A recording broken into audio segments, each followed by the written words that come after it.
Hello there! Today we'll be taking you on a full tour of the brand new Terminal C at MCO, the Orlando International Airport. So this is what you can see of the new terminal from the road as you approach. However, that's actually just the train station for the future Brightline, which I'll be making a video for in the future, so be on the lookout. If you're driving, make sure you pay close attention to the signs and road markings because the GPS directions are a bit wonky.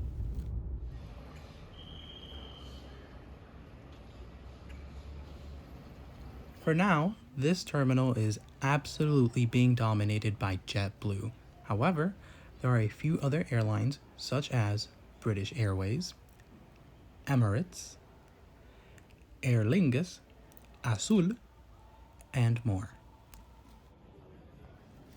While there are plenty of self-check-in kiosks, only a few airlines are using them in this terminal.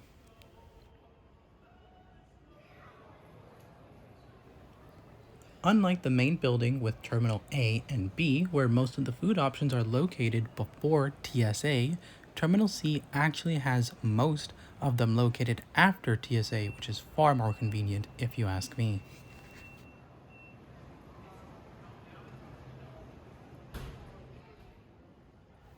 One of my favorite parts about the Orlando airport is that they do post the wait times for the TSA. It almost makes you feel like you're back in a theme park.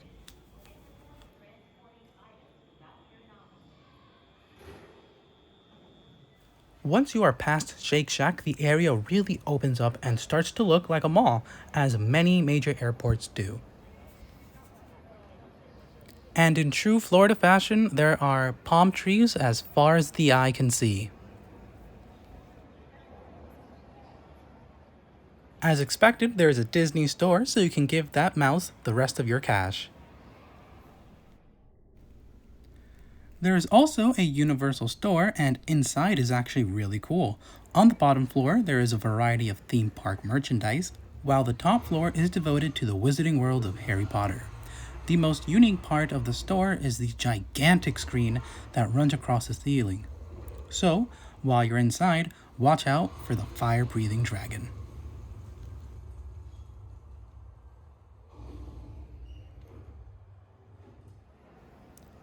Across from the Universal store, there is a Starbucks, so in case you couldn't grab any butterbeer, you have to settle for mocha instead. And being that we are in an airport, there are still a few random stores filled with random things.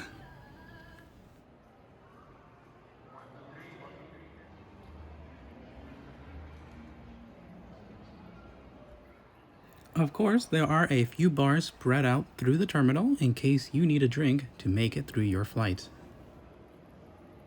The SeaWorld store had this very pretty fish tank, but now I can't help but wonder, who is feeding all these fish?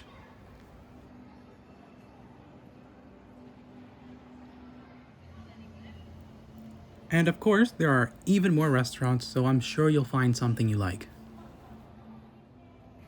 Something that really caught me by surprise was this TripAdvisor store. Never did I expect to find a store for TripAdvisor in an airport, but here we are.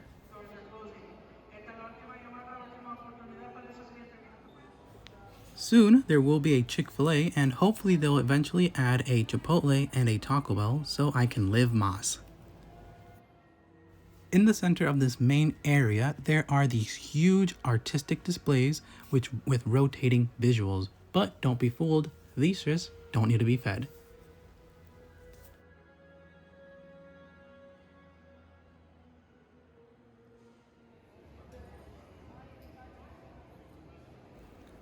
And since these are primarily JetBlue gates, they have a little help desk.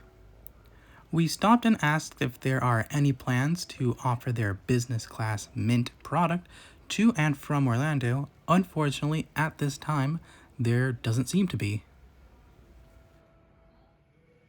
The seating near the gate is very nice, offering extra wide armrests with cup holders and, interestingly enough, wireless charging.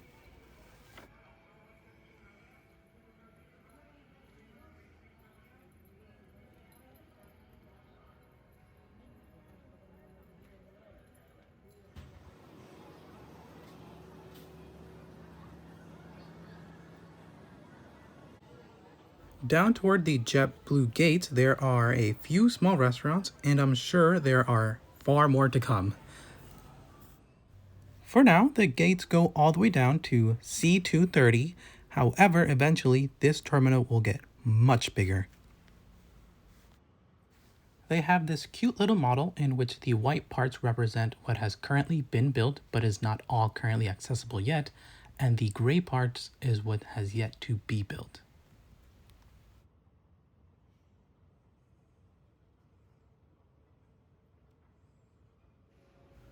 For now, this is what a standard JetBlue gate looks like. Eventually, it'll be partially automated. There is one lounge here at Terminal C, which is open from 2 p.m. to 9 p.m. If you're flying first class with British Airways or Emirates, then lounge access is probably included. However, if you are flying economy or with JetBlue, you can purchase a day pass for $50. Close to the gates that'll serve the larger airplanes from international airlines, there is a better variety of seating. Now, as we leave the airport, you'll notice that we are actually going up. Near baggage pickup, there is a Starbucks that's located directly across from the car rental counter.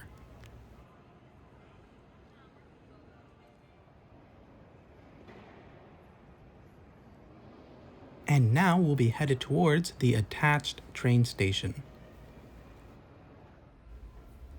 There is a parking garage between Terminal C and the train station that you'll have to walk through, but if you follow the signs, it should be easy enough.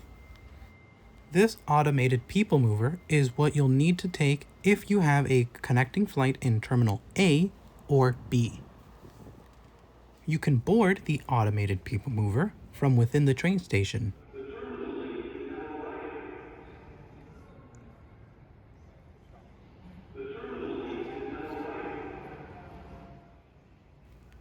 Up these escalators is where you'll eventually board the Bright Line train, which we will eventually be making a video once it is up and running.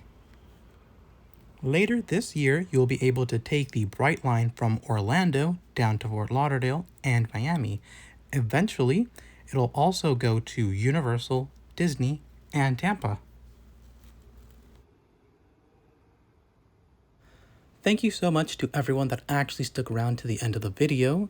We really appreciate you watching our content, and I hope that you'll leave a comment and a like, and that we'll see you soon. Goodbye.